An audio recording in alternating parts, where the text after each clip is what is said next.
Hello, आप सभी का बहुत-बहुत स्वागत है हमारे टारगेट सेमेस्टर के अमेजिंग से प्लेटफॉर्म पे। आज हम इस वीडियो में डिस्कस करने वाले हैं फूड न्यूट्रिशन एंड हाइजीन के बहुत ही इंपॉर्टेंट क्वेश्चन जो कि आपके एग्जाम में आ सकते हैं। चाहे आप बीए में पढ़ रहे हो, बीएससी में पढ़ रहे हो, बीकॉम में पढ़ रहे हो, अगर आप फर्स्ट सेमेस्टर में हो, किसी भी यूनिवर्सिटी में पढ़ रहे हो यूपी के, हो सकता है एक आध यूनिवर्सिटी में सिलेबस डिफरेंट हो जिसमें फूड न्यूट्रिशन हाइजीन ना आ रहा हो, चाहे DDU, Mahatma Gandhi Kashi Vidyapith, Mahatma Jyotiba Rao Phule university, Bundelkhand university, CC university, CSJM university, जितनी भी यूनिवर्सिटीज है सब में फूड न्यूट्रिशन एंड हाइजीन ही आने वाला है। अगर आपके में फूड न्यूट्रिशन हाइजीन है तो आपके लिए वीडियो बेहद जरूरी। इस वीडियो में आज हम मात्र 20 क्वेश्चन डिस्कस करेंगे। वैसे आपके क्वेश्चन पेपर में बहुत सारे क्वेश्चन होंगे, जिसमें आपको दिखा दूं इस पेपर में भी लगभग 60 प्लस क्वेश्चन है। आप देखेंगे इस क्वेश्चन पेपर में भी 60 प्लस क्वेश्चन हैं और आपके एग्जाम में भी 60 प्लस क्वेश्चन ही आएंगे। किसी किसी यूनिवर्सिटी में 100 क्वेश्चन आते हैं, 100 में से 75 करने होते, किसी किसी में 70 में से 70, 50 में से 50 करने होते। लेकिन आज के इस वीडियो में मात्र 20 एमसीक्यूज डिस्कस करेंगे।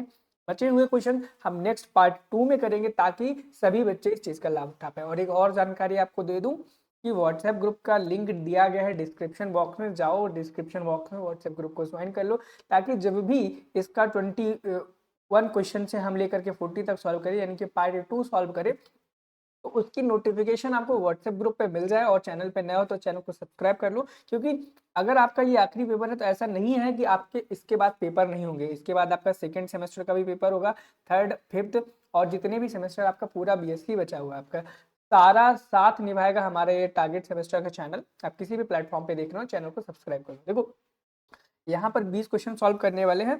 20 के 20 क्वेश्चन आपको एग्जाम के पैटर्न में लिखे हैं। एग्जाम के पैटर्न बोले तो इंग्लिश और हिंदी दोनों में पैटर्न में आता है आपका एग्जाम, तो यहाँ पर इंग्लिश और हिंदी में भी लिखा हुआ है। अगर आपकी यूनिवर्सिटी में, ध्यान रखना, अगर आपकी यूनिवर्सिटी में किसी अदर टॉपिक पर भी है तो आप हमारे व्हाट्सएप ग्रुप में आकर के हमें मैसेज कर दो, हम उस पर भी आपके लिए क्वेश्चन पेपर सॉल्व करा देंगे। पहला क्वेश्चन है, डज नॉट कॉज डायरिया, यानी कि इनमें से ऐसी कौन सी चीज है जो डायरिया का कारण नहीं बनता है।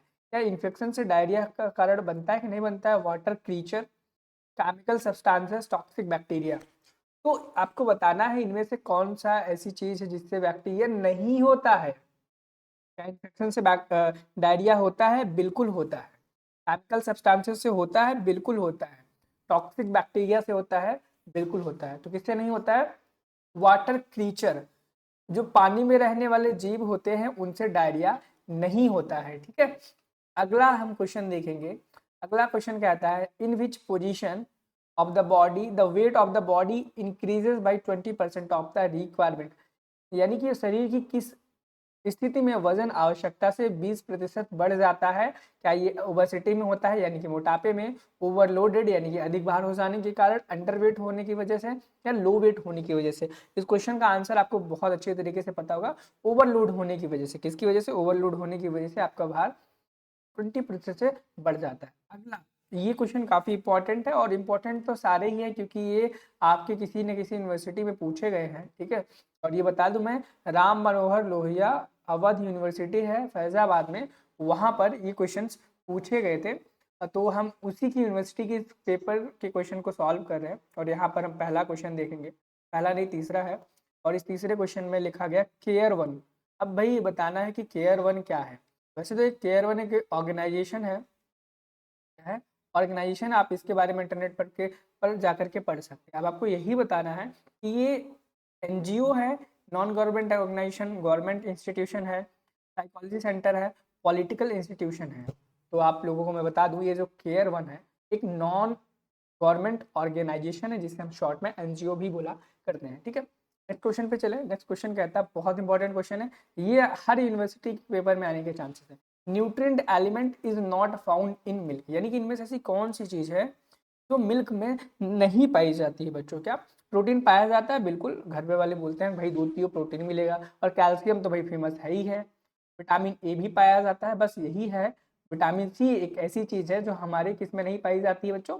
मिल्क में नहीं पाई जाती है। और विटामिन सी किस चीज में पाई जाती है? देखो, आपसे ये पूछा गया है कि भाई दूध में कौन कौन सी चीजें नहीं पाई जाती है, विटामिन सी दिया गया, तो आपसे ये भी पूछा जा सकता है विटामिन ए के सोर्स कौन कौन से होते हैं। याद देखना, सिट्रस फ्रूट्स जो होते हैं, सिट्रस फ्रूट्स, वो आपके किसके स्रोत होते हैं, किसके सोर्स होते हैं? वो विटामिन सी के होते हैं, जैसे गुआवा, ऑरेंज, लेमन, ये जो एग्जाम्पल्स हैं ये विटामिन सी के हैं। विटामिन ए के लिए आप गोल्डन राइस याद कर सकते हो, क्या गोल्डन राइस जिसे हम बासमती राइस भी बोलते हैं।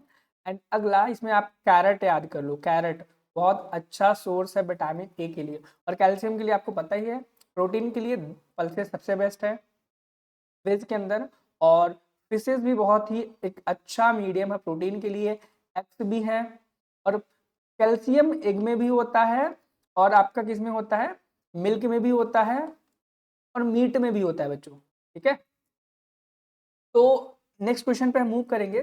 फाउंड इन मदर्स मिल्क, अब आपसे पूछा गया कि इनमें से कौन सी चीज है जो मदर की मिल्क में पाया जाता है। क्या फैट पाया जाता है, कोलेस्ट्रॉल पाया जाता है, मिनरल्स एंड विटामिन पाया जाता है, या फिर सभी पाए जाते हैं। तो मैं आपको बता दूं, मदर्स मिल्क में सब कुछ पाया जाता है। एक सबसे इंपॉर्टेंट चीज आपसे कभी पूछी जा सकती है कि मदर्स मिल्क में कौन सी एंटीबॉडी पाई जाती है, कौन सी एंटीबॉडी पाई जाती है। तो याद रखना IgA पूछी जाती है, इम्यूनोग्लोबुलिन ए पाई जाती है, याद रखना। क्वेश्चन आने के चांसेस बहुत ज्यादा रहते हैं, बहुत ज्यादा।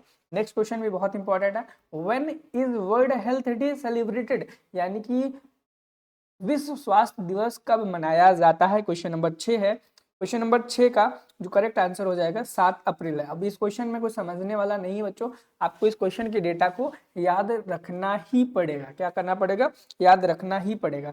अगला क्वेश्चन 7th है।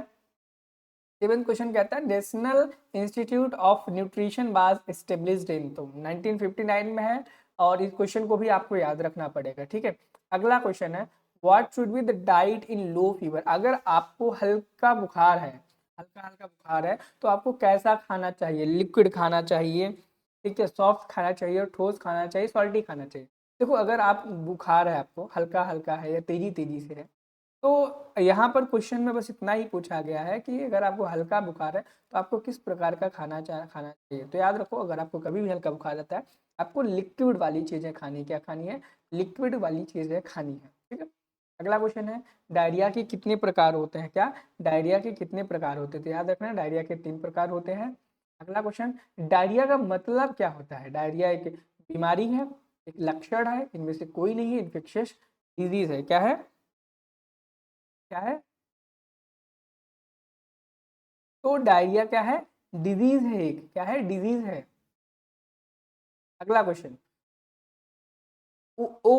People should not take in diet, यानी कि मोटे लोगों को आहार में क्या नहीं खाना चाहिए। क्या उन्हें फैट नहीं खाना चाहिए, क्या उन्हें विटामिन नहीं खाना चाहिए, क्या उन्हें प्रोटीन नहीं खाना चाहिए, या फिर उन्हें मिनरल्स नहीं खाने चाहिए। तो ध्यान रखने ऐसे लोग जो ओबेस्ड हैं यानी कि मोटापे से परेशान है, उनको फैटी चीजें नहीं खानी चाहिए। ये चीजों की गाइडेंस आपको घर में रोज कहीं ना कहीं किसी न किसी व्यक्ति के द्वारा मिल रही होती है। अगला क्वेश्चन है इंक्रीज इन मिडल एज, यानी कि मध्य आयु में किस चीज की वृद्धि होती है, लिवर में, इंटेस्टाइन में, अंडरवेट में, ओबेसिटी में, किस में होती है। हम्म, तो इसका जो करेक्ट आंसर है वो क्या हो जाएगा, ओबेसिटी में, ठीक है। अगला क्वेश्चन है cholera infection is most common in, यानी कि कॉलरा जो एक बीमारी है जिसे हिंदी में हम हैजा बोलते हैं, वो बीमारी कब सबसे नॉर्मल है, किस टाइम में सबसे ज्यादा होने की संभावना इसमें ज्यादा रहती है। तो याद रखना जो कॉलरा है, हैजा, वो होती है कब, समझ में, और ये होती है विब्रो कॉलरे बैक्टीरिया की वजह से, ठीक है, विब्रो कॉलरे की बैक्टीरिया की वजह से। अगला क्वेश्चन है which disease does not occur in children, यानी कि इनमें से ऐसी कौन सी बीमारी है जो चिल्ड्रंस में नहीं होती है। क्या वो मीजल्स है, क्या वो कॉलरा है, क्या वो whooping कफ है, या फिर ब्लड प्रेशर है। वैसे इस क्वेश्चन का आंसर ब्लड प्रेशर है, बट अभी इस टाइम में पॉल्यूशन और बहुत एक्सटर्नल इन्वायरमेंट की वजह से, एक्सटर्नल फैक्टर की वजह से अब ब्लड प्रेशर की जो बीमारी है छोटे बच्चों में भी बहुत हद तक देखी जाने लगी। लेकिन ऐसा नहीं कि आप इसको टिक ना करें, आपको क्वेश्चन के आंसर में इसी को टिक करना है, ठीक है। अब अगला क्वेश्चन है how is the polio vaccine, polio का टीका कैसे दिया जाता है। क्या वो सुई से दिया जाता है, इन पिल्स दिया जाता है, मेडिसिन वाटर दिया जाता है, एनी हाउ किसी भी प्रकार से दिया जाता है। अगर आप छोटे थे जब, तो आपने देखा होगा कि आपके घरों में बहुत सारे लोग आते थे, कभी कभी 6-7 महीने में, या कभी पड़ोसी में जब कोई नया बच्चा पैदा होता था तब आते थे, और एक छोटी सी ट्यूब टाइप की छोटी सी रहती है, छोटी सी, उसको आ करके पिलाते थे, 2 या 3 बूंद, 2 बूंद शायद थी, 2 बूंद पिलाई जाती थी, और मैंने भी पी, और यहाँ तक 99% स्टूडेंट्स ने यहाँ पे जो भी वीडियो देख रहे हैं उन्होंने पी होगी। तो ये पूछा जा रहा है कि भाई वो जो पोलियो की वैक्सीन पिलाई जाती थी कैसे दी जाती थी, क्या वो इंजेक्शन दिया जाता था? नहीं। क्या दवाई दी जाती थी? नहीं। क्या मेडिसिन को पानी के अंदर घोल देते थे? बिल्कुल। जो आपको पोलियो की ड्रॉप पिलाई जाती थी उसमें मेडिसिन को ना पानी में घोला हुआ रहता था। ठीक है, ध्यान देना। क्वेश्चन नंबर 16 है, हमारा शरीर पोषण किस चीज से पाता है? क्या वो भोजन से पाता है या भुखमरी से उसको पोषण मिलता है? क्या वो रोग उसको हो जाने या डिजीज हो जाने के बाद उसको नरिशमेंट मिलता है या जम से नरिशमेंट मिलता है? तो इस चीज का क्वेश्चन का आंसर हर एक बच्चे को पता होगा कि भैया फूड से, मील से हमें नरिशमेंट मिलता है। ठीक है, अब यहाँ पे पूछा गया what are the conditions of malnutrition, यानी कि माल न्यूट्रिशन के कितने टाइप है? मेनली मॉल न्यूट्रिशन के 3 टाइप्स हैं। कितने टाइप्स है? 3 टाइप्स हैं। 3 नहीं स्टूडेंट्स, 4 टाइप है। छोटी सी एक मिस्टेक, ठीक है, ध्यान देना, 3 नहीं 4 टाइप। ठीक है, अगला क्वेश्चन है शरीर की आवश्यकताओं के दृष्टिकोण से 50 रासायनिक पदार्थों को कितने समूह में बांटा गया है? तो याद रखना कितने, 8 ग्रुप्स में बांटा गया है। कितने? 8 ग्रुप में बांटा गया है। ठीक है, अगला, is the primary site primary necessity of human life, यानी कि मानव जीवन की प्राथमिक आवश्यकता इसमें से क्या है? क्या वो सनलाइट है, भोजन है, टाउन है, सुटेबल है? सुटेबल ऑल, यानी कि इनमें से सारे ही सारे। तो आपको ये पता होगा कि एक नॉर्मल ह्यूमन लाइफ की ज़िंदगी के लिए ये सारी चीज़ें बहुत ही ज़्यादा महत्वपूर्ण है। कौन सी? सनलाइट भी बहुत ज़रूरी, उतना ही ज़रूरी खाना, उतना जाना एक शहर है जिसमें वह रह सके, और उतनी ज़रूरी कि सारी चीज़ें उस व्यक्ति के पास हों। ठीक है, अब क्वेश्चन नंबर 20 है। क्वेश्चन नंबर 20 कहता है what are the stages of nutrition, यानी कि न्यूट्रिशन कितने चरणों में बांटा गया है? 2, 3, 4, 5। और इस क्वेश्चन का आंसर आपको कमेंट करके हमें बताना है। अगर इस क्वेश्चन का आंसर आपको नहीं पता है, कोई दिक्कत नहीं वाली बात नहीं, घबराना नहीं है। गूगल पे जाना है, क्वेश्चन को सर्च करना है, what are the stages of the nutrition, comment में अपने आंसर को बताना है। और ध्यान रहे, मैंने इस वीडियो में 20 क्वेश्चन डिस्कस कर दिए हैं, बचे हुए और जो क्वेश्चन हैं उनको नेक्स्ट 2 में करेंगे, पार्ट 2 में। और पार्ट 2 देखने के लिए चैनल को सब्सक्राइब कर लो, व्हाट्सएप ग्रुप को ज्वाइन कर लो। व्हाट्सएप ग्रुप का लिंक आपको डिस्क्रिप्शन बॉक्स में मिल जाएगा। मिलता है नेक्स्ट वीडियो में। Thank you, have a nice day, bye bye.